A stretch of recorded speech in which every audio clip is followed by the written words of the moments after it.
News live पर खबरों की शुरुआत करें। इससे पहले एक नजर आज की हेडलाइंस पर।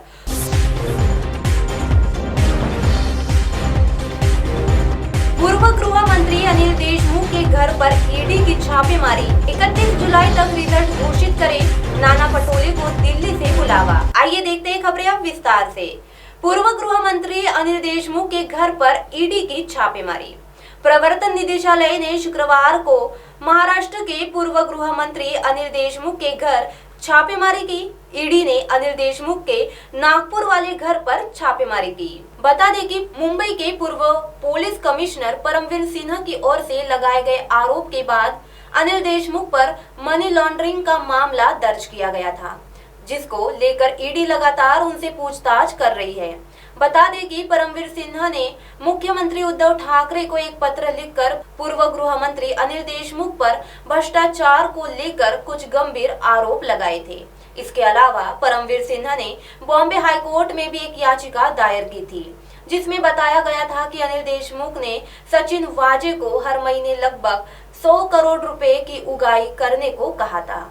मनी लॉन्ड्रिंग के गंभीर मामलों को लेकर प्रवर्तन निदेशालय ने अनिल देशमुख के घर पर दूसरी बार छापा मारा है। इससे पहले 25 मई को उनके घर पर छापेमारी की गई थी। बता दें कि प्रवर्तन निदेशालय से पहले सीबीआई ने उनके घर पर छापेमारी की थी। अनिल देशमुख पर ये इल्जाम लगाने के बाद उन्होंने गृह मंत्री पद से इस्तीफा दे दिया था। परमवीर सिन्हा के अलावा सचिन वाजे ने भी अनिल देशमुख पर अवैध वसूली का आरोप लगाया था। सचिन वाजे ने एएनआई को दिए बयान में कहा कि मैंने 6 जून 2020 को दोबारा ड्यूटी ज्वाइन की थी। हालांकि मेरी ज्वाइनिंग से शरद पवार खुश नहीं थे और उन्होंने मुझे दोबारा सस्पेंड करने के लिए कहा।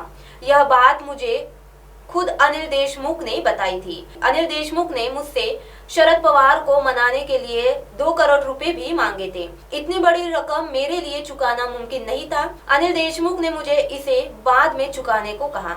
इसके बाद मेरी पोस्टिंग मुंबई के क्राइम यूनिट में हुई। तो वही दूसरी ओर 31 जुलाई तक रिजल्ट घोषित करे। सुप्रीम कोर्ट ने गुरुवार को राज्य बोर्ड की 12वीं कक्षा की परीक्षा रद्द करने की मांग वाली याचिका पर सुनवाई की। इस दौरान कोर्ट ने सभी राज्य शिक्षा बोर्डों को निर्देश दिया कि वे 31 जुलाई तक 12वीं कक्षा का रिजल्ट घोषित करें। साथ ही कोर्ट ने उन्हें 10 दिन में इंटरनल असेसमेंट स्कीम तैयार करने के लिए भी कहा। इससे पहले कोर्ट ने पूरे भारत में सभी राज्यों के बोर्डों के लिए असेसमेंट की एक ऐसी स्कीम बनाने के संबंध में आदेश पारित करने से इनकार कर दिया। कोर्ट ने कहा कि राज्य और उनके बोर्ड अपनी नीति बनाने को स्वतंत्र और स्वायत्त है, इसलिए उनके अधिकार क्षेत्र में दखल नहीं देंगे। बोर्ड अपने प्लान पर अमल करना शुरू करें। तो वही तीसरी ओर नाना पटोले को दिल्ली से बुलावा। प्रदेश कांग्रेस अध्यक्ष नाना पटोले शुक्रवार को दिल्ली जाएंगे। सूत्रों के मुताबिक वे कांग्रेस के सीनियर नेताओं के साथ महाराष्ट्र विधानसभा अध्यक्ष पद के लिए उम्मीदवार को फाइनल करने का फैसला लेंगे। वही कहा जा रहा है कि महाराष्ट्र के कुछ बड़े बीजेपी नेता कांग्रेस में शामिल होना चाहते हैं। इसको लेकर भी पटोले सीनियर नेताओं की सहमति लेना चाहते हैं।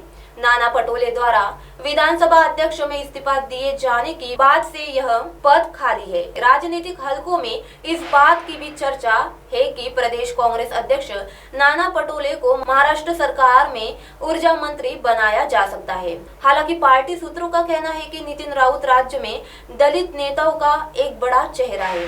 ऐसे में कांग्रेस हाईकमान राउत को मंत्री पद से हटाकर दलित वर्ग को नाराज नहीं करना चाहेगी। महाराष्ट्र विधानसभा का मानसून सत्र 5 जुलाई से शुरू हो रहा है। सत्र 2 दिन का होगा।